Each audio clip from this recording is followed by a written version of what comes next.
नमस्कार, मैं वहीद अहमद और आप देख रहे हैं आईपा यानी all India progressive politics association, जहां हम बात करते हैं प्रगतिशील राजनीति, सोशल इशू और सोशल डेवलपमेंट की। आज हम पहुंचे हैं महोबा जिले के जाने माने व्यापारी और 230 विधानसभा के संभावित भाजपा प्रत्याशी विनोद पुरवार जी के पास। आज उनसे जानेंगे इस विधानसभा क्षेत्र की क्या समस्याएं हैं और वो किस विजन को लेकर 2022 विधानसभा चुनाव में जाने वाले हैं। विनोद जी, सबसे पहले तो आपका स्वागत है। धन्यवाद, बहुत बहुत धन्यवाद आपको। विनोद जी, आईपा हमारा संगठन काम कर रहा है, इसको आप किस नजरिए से देखते हैं? न्यूज संविधान का चौथा हिस्सा है। हर जगह अच्छे और बुरे लोग होते हैं, लेकिन आपने जो दृष्टि से कार्य कर रहे हैं, हमको लगता है कि आप नई ऊंचाइयों पहुंचेंगे और लोगों को अच्छा संदेश देंगे कि जहां भी जो गड़बड़ियां हैं वो कैसे ठीक हो और कैसे अच्छे लोग आए। विनोद जी, सबसे पहला सवाल मेरा, 230 विधानसभा महोबा सदर विधानसभा कहलाती है। इसके लिए आप विधानसभा के लिए टिकट मांग रहे हैं, पार्टी से संभावित प्रत्याशी हैं वर्तमान में। क्या लगता है 2022 विधानसभा चुनाव में अगर आप वोट भाजपा पार्टी से टिकट मिलता है और जीत के आप विधानसभा पहुंचते हैं, तो क्या प्राथमिकताएं आपकी रहने वाली हैं? हमारा सबसे पहले शिक्षा का है। आज शिक्षा ही ऐसी चीज है जो आदमी को दुनिया में भेज सकता है। भारत में नवयुवक बहुत है, आज वर्ल्ड में नवयुवक नहीं है। यहाँ भी नवयुवक चाहिए और विदेश वालों को और ज़्यादा चाहिए। यदि शिक्षा होगी, शिक्षक से आप हर लेंगे, पढ़ सकते हैं, हर जगह जाने की हिम्मत कर सकते हैं। शिक्षित होंगे तब आप विदेश जा पाएंगे। तो पहले भी जिस देश में व्यापार और शिक्षा होती है वही देश सबसे प्रगतिशील होता है। आपको वैज्ञानिक तौर में कहें, इंजीनियरिंग तौर में कहें, मेडिकल, हर क्षेत्र में विदेश बहुत आगे है। अभी हम कम से कम 10-20 साल पीछे शहर है, गांव तो आज 25-50 साल पीछे है। तो हम चाहते हैं कि गांव में भी शिक्षा मिले ताकि वो शहरों में बढ़े और शहरों से विदेश तक लाइन बने, और शिक्षित आदमी ही देश को संभाल सकता है। बिल्कुल विनोद जी, आपने बिल्कुल सही कहा। शिक्षा एक मूलभूत हथियार है, सबसे बड़ा हथियार है आगे बढ़ने के लिए। तो अगर बात की जाए महोबा जिले की, तो शिक्षा, स्वास्थ्य, रोजगार, इन 3 जो समस्याएं हैं महोबा जिले के लिए बहुत बड़ी समस्याएं हैं, जो लंबे समय से चली आ रही। सरकारें आई और गईं, लेकिन परमानेंट अगर कहा जाए तो काम किसी सरकार ने नहीं किया। आपका क्या विजन है इन 3 मुद्दों पर? सरकार है तो सभी काम करती हैं, और मोदी योगी ने तो विशेष रूप में बहुत ही काम किया है। आप चिकित्सा की बात करें, अगर चिकित्सा इतना ना किया होता है, कोरोना में सबको फ्री टीके दिए, फ्री दवाइयाँ दे रही, मेडिकल का भी 5 लाख तक का बीमा सबके कर रहे हैं, कितना कर रहे हैं, लेकिन फिर भी अभी बहुत काम है। विनोद जी, सबसे पहला मैं बात आपको याद दिला दूं कि महोबा जिला अस्पताल में चिकित्सकों की कमी लंबे समय से चली आ रही है। लगातार कुछ दिन से युवा लगातार अनशन कर रहे हैं, मांग कर रहे हैं अस्पताल में स्टाफ बढ़ाया जाए। इन सब के लिए क्या आपके मन में विजन है? किस तरीके से ये समस्याएं दूर करेंगे आप? ये प्रैक्टिकली ऑल ओवर यूपी की कमी है कि उतने अभी चिकित्सा हम लोग भर्ती नहीं कर पाए। पिछली सरकारों ने भी नहीं की। अब सरकार ने अब कितने मेडिकल कॉलेज बना दिए हैं, कोई छोटी जगह आना नहीं चाहता है। और अब नए मेडिकल कॉलेज से जो बच्चे निकलेंगे वो यहीं पढ़ेंगे। तो यही मोदी योगी के विजन देखिए ना आप, ये हर जिले में उन्होंने मेडिकल कॉलेज के लिए कह दिया है। अब कोई भी काम मशीनें जो बैठी है 60-70 साल से, उसको धीरे धीरे होगा काम ना। आप विगत 7 साल मोदी जी को हो गए, योगी जी को 500 लोग गए, आप देखिए कितनी प्रगति कर रहे हैं। अब जो सिस्टम बैठा ही हुआ है उसको धीरे धीरे ही चलेगा ना, गाड़ी धीरे धीरे स्पीड पकड़ेगी ना। बात रोजगार की जाए तो यहाँ की एकमात्र कपड़े मंडी थी, एशिया की सबसे बड़ी मंडी मानी जाती थी, लेकिन आज समय यह है कि मंडी बिल्कुल बंदी की कगार पे है। आपके द्वारा क्या प्रयास किए जाएंगे कि वो मंडी को दोबारा से गुलजार किया जाए? उसकी पूरी स्टडी की जाएगी। प्रकृति से भी छेड़छाड़ कितना होना चाहिए, कितना नहीं होना चाहिए, ये सब वैज्ञानिक को लेके आम लोगों को मिलकर भी करना चाहिए। इंडिया बहुत बड़ा है। यदि मध्य प्रदेश में खनन हमको मिल गया है, पत्थर मिल गए हैं और यहाँ बड़े बड़े गड्ढे हो गए, यहाँ बरसात हमने देखा है पिछले 5-7 साल से पानी नहीं बरस रहा। महोबा एरिया में ही पानी नहीं बरस रहा और आसपास खूब पानी बरस रहा है। तो उसकी रिसर्च की जा रही है, उसको वैज्ञानिक तरीके से भी देखेंगे, हर तरीके से देखेंगे। यदि कोई नुकसान नहीं है तो यहाँ लोगों को फिर सुविधा और छूट दी जाएंगी। जहाँ छूट और सुविधा मिलती है वहाँ व्यापार बढ़ता है। तो उसको समझ के पूरा सलगे देख के मिल बैठ के काम करेंगे। यहाँ से पुनः जो थोड़ा कम हुआ है काम, मध्य प्रदेश कुछ बढ़ा है ये मानते हैं, वो ये फिर चले, लेकिन ये सब प्रदूषण और पूरी मशीनरी को देख के समझ के ही लाइन में काम किया जाएगा। बिल्कुल विनोद जी, जिस तरीके से आपने कहा कि सिस्टम, जो भी पूरा सिस्टम होगा उस हिसाब से काम किया जाएगा।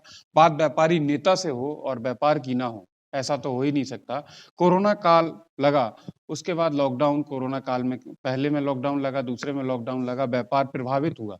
आप व्यापारी नेता हैं, बड़े नेता हैं, किस तरीके से व्यापारियों को परेशानियों का सामना करना पड़ा और सरकार और आप लोगों के द्वारा किस तरीके से सामंजस्य बैठा के व्यापार को पुनः उसी लाइन पे लाया गया? और जीवन है तो सब कुछ है, व्यापार तो जिंदगी भर करना है, और अब भारत में खाने पीने रहने की कोई कमी नहीं है। हम हाँ, जो प्रोग्रेस होती 2 साल में वो प्रोग्रेस नहीं हो पाई, लेकिन कोरोना से सब लोग बच गए। और रहा चिकित्सा किया तो अब आगे धीरे धीरे और बढ़ रहा है। और व्यापार की बात कर रहे, व्यापार तो ईश्वर की कृपा है, जब ईश्वर की कृपा होती है तो अपने आप व्यापार बढ़ता है। महोबा आज से 15 साल पहले देखिए ना क्या था, कितनी मिलें थी, कहीं कानपुर में घटा है, राठ में घटा है, उरई में घटा, महोबा बढ़ा है गल्ला व्यापार। आज गल्ला व्यापार मुझको 15 साल पहले, ध्यान है 20 साल पहले, एक ट्रक में 3 माल लोड करके भेजते थे। आज हम लोग मऊ रानीपुर और कवरई, झांसी, कानपुर माल भेजते थे, आज उल्टा वहाँ से खरीद रहे हैं। हमने क्वालिटी और क्वांटिटी में समझो बनाई और क्वालिटी बनाई। आज पूरा ऑल ओवर इंडिया महोबा का व्यापार चल रहा है गल्ला मंडी में। गल्ला मंडी के तो विशेष रूप से पिछले आप 10 साल के आंकड़े देख लीजिए, प्रति वर्ष 1.5 दूना व्यापार बढ़ रहा है। बिल्कुल विनोद जी, जिस तरीके से बात की जाए कोरोना काल के बाद व्यापार, और अगर जिस तरीके से जीएसटी आया, जीएसटी के पहले क्या था व्यापार और अब क्या है, कितना बदलाव देखते हैं? प्रॉपर महोबा तो मैं समझता हूँ, आंकड़े भी देख लीजिए आप, सेल टैक्स में हर जगह है, कहीं भी व्यापार घटा हो। हमारे महोबा में जब 1000 करोड़ से ऊपर दलहन गल्ला आ रहा है, तो यहाँ पे किराना, कपड़ा, सभी व्यापार इतने बड़े हैं और सब इतने फूल फल रहे हैं, आप पता लगाइए। टोटल इनकम हर साल यहाँ फिर भी कोरोना काल के बाद भी यहाँ बढ़ा ही होगा, घटा नहीं होगा। अब आपके काम के बारे में बात कर ली जाए, जिस तरीके से आप लगातार, कहा जाता है कि आप निःशुल्क भोजन चला रहे हैं, समाज सेवा में आगे रहते हैं, किस तरीके के काम है और क्या, किस तरीके से आपके मन में ये प्रेरणा आई इस तरीके के काम करने की? मैं बहुत ही अभाव में जिया हूँ। मेरे पिताजी 74 में एक्सपायर हो गए थे। जाने क्या था, उसी बचपन में मैंने एक बहुत बड़े उद्योगपति से बात की थी, तो उन्होंने कहा था कि यदि आप टॉपर है तो पढ़िए। मांगी आप बाहर जलियाई रोड में 10 में से 6 लोग बी और एम ए होंगे सन 74 में। तो जिस चीज में हो आप पागल हो जाइए, उसमें डट के वो जो टॉपर बनिए, टॉपर की ही वैल्यू है। तो मैं उस समय जो भी रहा हूँ, मैं इतना टॉपर नहीं था, हालांकि हाई स्कूल में डिटेंशन मार के थी, उस पर किसी का टेंशन नहीं आई थी, लेकिन परिस्थितियों के और पारिवारिक परिस्थिति के कारण मैं उतना अच्छा नहीं पढ़ पाया, नहीं निकल पाया। तो उन्होंने बताया कि आप किसी जो काम करिए उसमें मास्टर बनिए।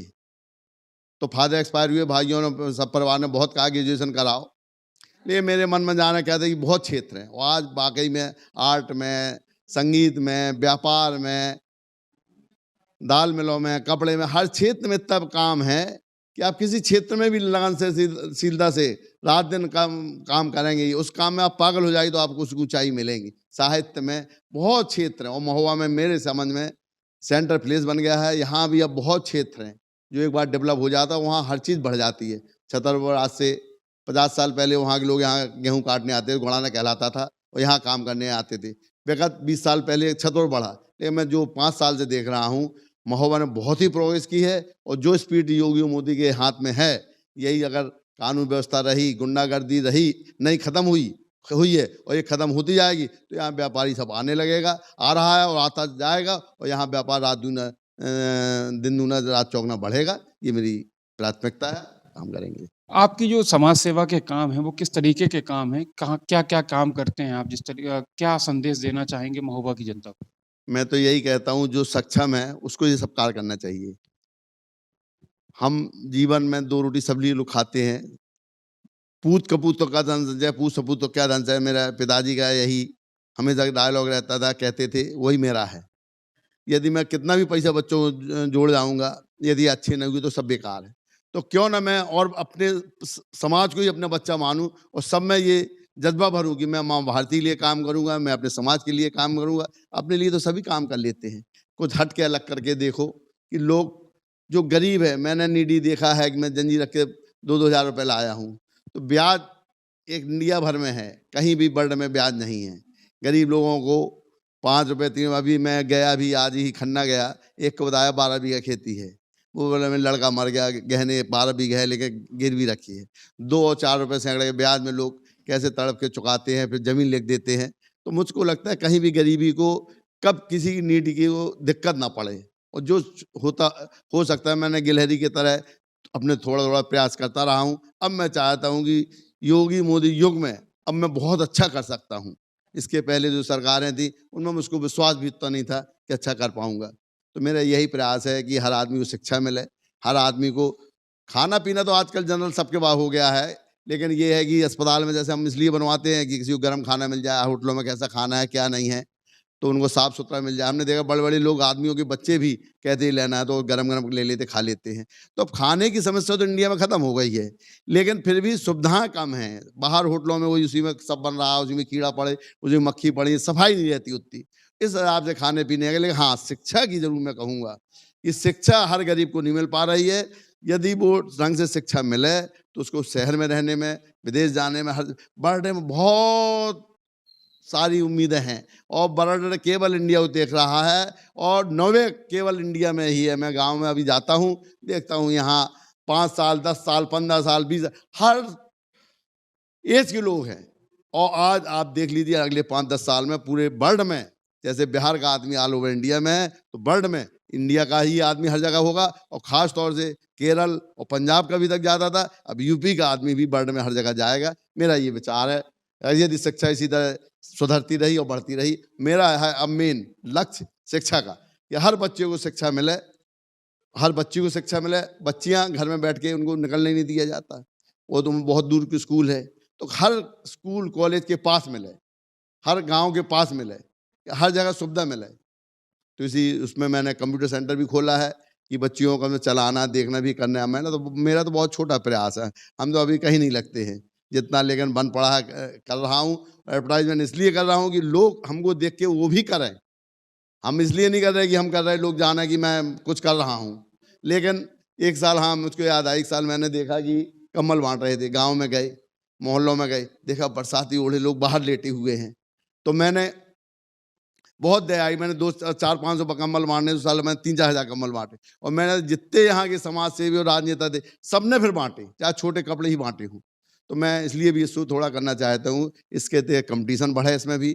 और गरीब वाकई में बहुत गरीब है, अमीर अमीर होता जा रहा है, उनको कम से कम मूलभूत सुविधाएं मिलें, जहाँ सरकार नहीं पहुँच पा रही, सरकार को नहीं पता है। हालांकि सरकार ने तो बहुत किया, इसमें कोई दो राह नहीं, हर गरीब को 2,000 दिए, हर आध किसान को दे रहे, कितना दे रही है, उसके बाद भी कहीं कहीं सरकारी तंत्र के कारण पर्चे नहीं बन पा रहे, सिस्टम नहीं बन पा रहा, तो वो बने, यही मेरी इच्छा है। और वरना हम पड़ोसी को भी भूखा ना सोने दें, पड़ोसी की बच्चे अगर होशियार उसको आगे निकलने दें।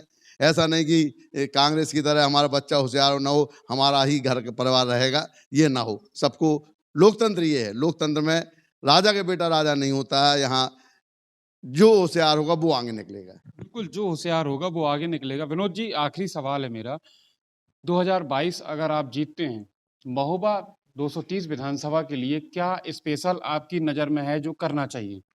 सबसे पहले मेरी तो शिक्षा की है कि हर बच्चा पढ़े। हर मजदूर को मालूम पड़ा, अभी एक केस हो गया है कि उसने 20,000 लिए, उसने 20 लाख की चेक ले ली। अरे यार, 2 लाख से ऊपर नकद कोई ले भी नहीं सकता, उसने 20 लाख दे दिए, 20 लाख की चेक रख ली।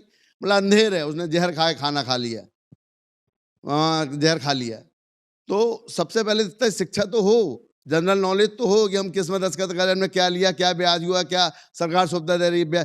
बैंक में ब्याज 7 और 8% सालाना है, 50 पैसे 60 पैसे, लोग 2-2 3 रुपये सैकड़ा में वसूल कर रहे हैं। तो कम से कम लोग शिक्षित हों और आगे बढ़ें। शिक्षित होंगे तभी हम हर चीज़ की प्राइस देख सकते हैं, पता लगा सकते हैं। हालांकि आजकल गूगल नेट इतना बढ़िया हो गया, मोबाइल हो गया है कि उसमें हर चीज़ निकाली जा सकती है, लेकिन सब लोगों को इतनी नॉलेज हो और सब लोग जाने, तो शिक्षा ही सबसे मेन जड़ है। बिल्कुल, धन्यवाद। तो ये थे महोबा जिले के बड़े कारोबारी भारतीय जनता पार्टी के संभावित प्रत्याशियों में से एक विनोद पुरवार जी, जिन्होंने अपनी बात बेबाकी से रखी और हमें बताई कि उनका विजन क्या है, किस तरीके से वो 2022 विधानसभा चुनाव में अगर उन्हें टिकट मिलता है भारतीय जनता पार्टी से, तो विधानसभा पहुंचकर महोबा जिले की जनता की समस्याओं को किस तरीके से वो उठाने वाले हैं। महोबा से वहीद अहमद।